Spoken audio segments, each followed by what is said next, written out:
गुरुप्रथम नमन दुसरे चरण संतांच्या त्यांच्या कृपादाने कथेच विस्तारू बाबाजी सद्गुरुदास तुका कलावद्न जीवो दरार्थावतारं कलंकां गते जोडी कामोदी वक्त्रं कलानी समाता मनोदर्गपक्षं समाधिस्थं मुक्तिं भजे ज्ञानदेवं ओम नमो ज्ञानेश्वरा करुणा करा दयाळा तुमचा अनुग्रह लाभलो पावड झालो चराचरी मुक्ताबाई नमो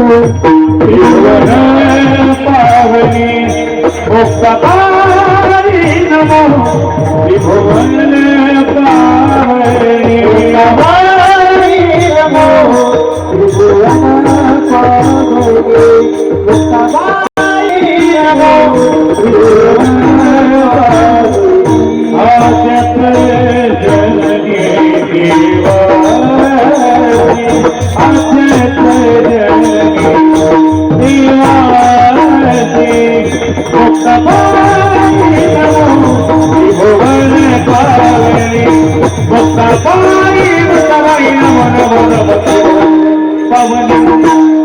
आचत जननी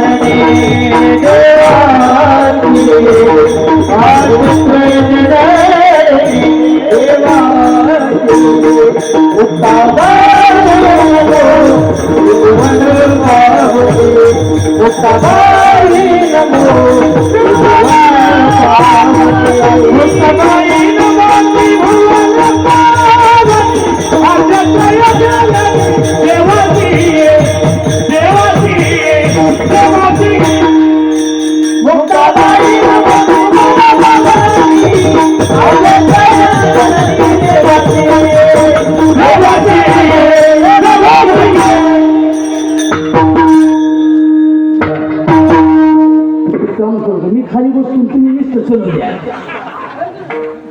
आलता घ्यायचं तर तुमचं जायचं वाटायला झालं का आता कुठे गेले ते आता यांचं झालं आता माझं कथा संपली कीर्तन चालू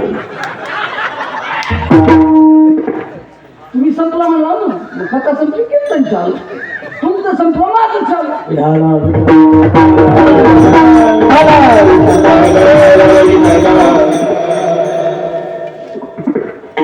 मुक्ताबाई नमो त्रिगुण पावनी आद्य त्रयजननी देवाची आता बंधुरंग भूमिका कीर्तने होते लोका ताळ मृदंग श्रोते देखा कयान मन माझे दंडवत ऐसे नमन करो सकळा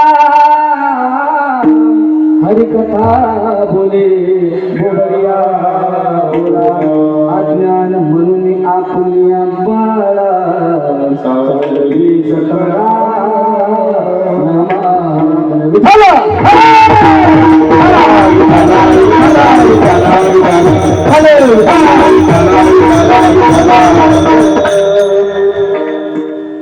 भाग्याचा उदय हे जोडी संत पाय येथो नियानुभव माथा मरणा वाचुनी सर्वथा प्रस्तुत प्राप्त प्रसंगी प्राप्त स्थळी सेवेकरता निवडलेला अभंग ज्ञान म्हटल्यानंतर ज्ञानेश्वर महाराज प्रेम म्हटल्यानंतर नामदेव महाराज शांती म्हटल्यानंतर एकनाथ महाराज आणि वैराग्य म्हटल्यानंतर जगद्गुरु तुकोबाराय यांचा 4 चरणाचा अभंग सेवेकरता निवडलेला विधाला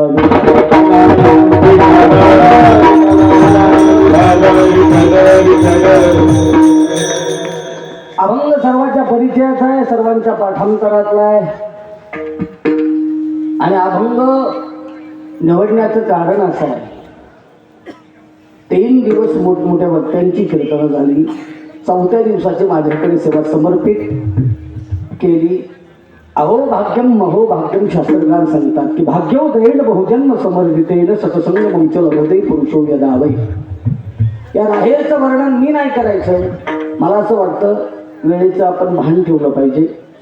थेट कीर्तनात गावाचं वर्णन नाही केलं. कीर्तनात महत्वाचा मुद्दा आहे.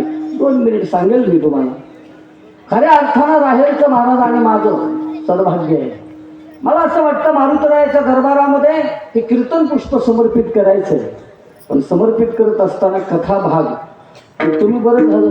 महाराज कधी कधी वाटलं ही माणसं कथा असली की डायरेक्ट शेवट नंबर तरी असते, नाही तर मधात नंबरच नसते.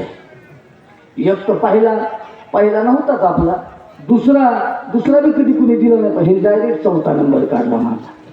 हां, डायरेक्ट 4था नंबर काढला. मला वाटत होतं हे दुसरा करते. 2 नंबरीचा महाराज नव्हता, त्याच्यामुळे दुसरा, तिसरा बी नाही, पण 4था काढला. कुठल्या अँगलनं काढला मला माहित नाही. 4था काढला, पण कथा घ्यायच्या अगोदरच निघाला महाराज. हा, 1.5 महिना झाला कीर्तनाची तारीख तुमच्या गावातली आली होती. पण किती दुग्धशर्करा योग आहे महाराज. कथेचा माझ्या मनातही नाही ध्यानातही नाही. योगायोगाने कथानंतर समाधी सोहळ्याला आळंदीमध्ये असताना काही मंडळींचा फोन आला की महाराज कीर्तन तर तुमचं आहे अगोदरच घेतलेलं, पण कथा आहे करा. पण इथं आलेच वाटलं मी तुमची व्यथा मिट होतो का काही की बघून, पण तुमच्याकडे बघून मला असं वाटायला मीच व्यथेत आलो का काय. बरोबर आहे, आनंद आहे. आणि हा ज्ञान सप्ताह महाराज मला आनंद वाटला तुमचा. कधीही बोललो महाराज, वारकऱ्याची सेवा कशी आहे आणि करावी कशी लागते हे फक्त करून घ्यायचं राहील करा. तुम्हाला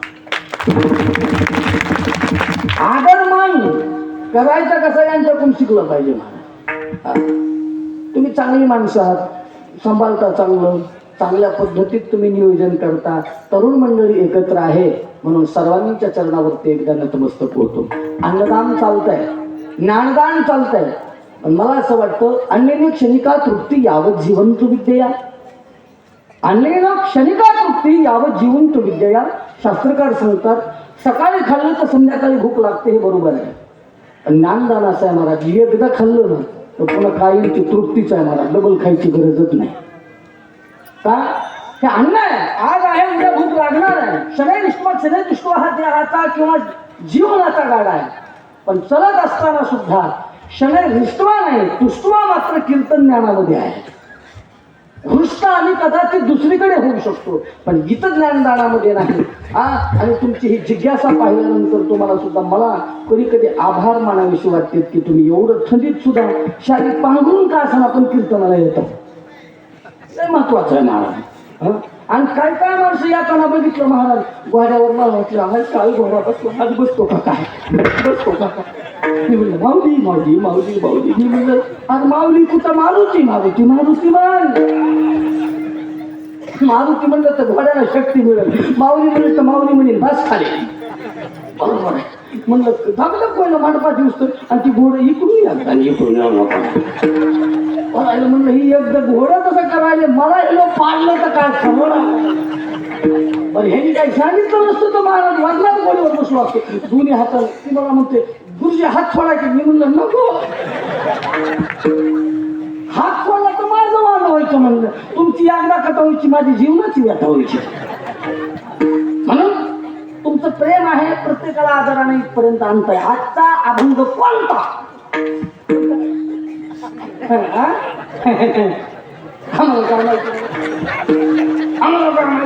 आम्हाला फक्त पंक्तीचं खाऊन नाचता घ्यायचं माहिती आहे मला. आमच्या वारकऱ्याला यांना माहीत विचारायचं नाही. मी आल्याबरोबर निस्ता अभंग म्हणल्याबरोबर त्यांनी पुढचं म्हणलं. ती म्हणाल काय सेटिंग फिटिंग, हा सेटिंग फिटिंग नाही, ही आमची पहिल्यापासूनची सेटिंग आहे. बरोबर आहे का? ही तर आज काय सेटिंग तसा नाच नाही. मी म्हणलं आल्याबरोबर हा रुप्प पाहत आलोचनी. म्हणलं माझं गेलं रुप्प यांनी केलं चालू केलं ते केलं. हा आणि इथं काय नादच नाही करायचं महाराज. कसलं गाणारी भारी आणि आज तर इंद्रच बसला असं वाटायला वा वा गोड गोड वाटलं. नावच विष्णू आहे तर इंद्राला जवळ यायची गरजच नाही. बरोबर आहे का? तुम्ही सर्वच करता त्याच्यामुळं. आणि ही लेकरं म्हणजे महाराज दुसरी एक गोष्ट गड्या लेकराली सांभाळली जागे आमच्या या लेकराली सांभाळलं. सांभाळता कसं तुम्ही पण लक्ष द्यायचं. आणि तुम्ही पंक्तीचं खाऊन नाही चपाती खावायची तर घरी जाऊन खाताव द्या. पण हेनी कुठं खायचं? कुणाच्या घरात बसायचं का? हा बरोबर आहे महाराज. मी संस्था सांभाळतो महाराज. माझा नियम आहे मारुती दरबारात सांगतो. महाराजाला मी कधी म्हणलं यांना विचारा मी सांगत असतो आई लोकांनी अमोल माणसाला नाही खायला दिलं तरी चालते पण माझ्या लेकरांनी सांभाळलं पाहिजे. मला बरोबर सर्वच उद्याची पिढी घालणार आहे. आणि मला असं वाटतं जरा बोलू का हो तमाना वरी होता तेव्हा बोलत नव्हता. आता खाली आलो नाही तर मध्ये येईल बघा माईक घेऊन बोलता काय माझ्या म्हणतो आता बोलतो का? आता कशी चिंडी निष्ठा गुलाबाच्या कळी म्हणून खाल्ल्या. बरोबर आहे का? काय सांगायला होतं मी बरं काय सांगायला हा जमलं. तुम्ही एवढंच पाठ करायचं. काल काय होतं कीर्तन वा. उद्या काय कीर्तन वा. जमलं ह्यांचं वटन झालं महाराज. कीर्तन सगळे का आपण इथं लाईन करा तुम्ही तुमच्या पाया पडतो हा पाय पडायला काय होतं कीर्तन. आज काय आहे कीर्तन. उद्या काय आहे कीर्तन. सप्ताह होतं दिसतं कीर्तन मध्ये काय सांगितलं तर घेणंच नाही. बरोबर आहे. आणि पंक्तीला काय होतं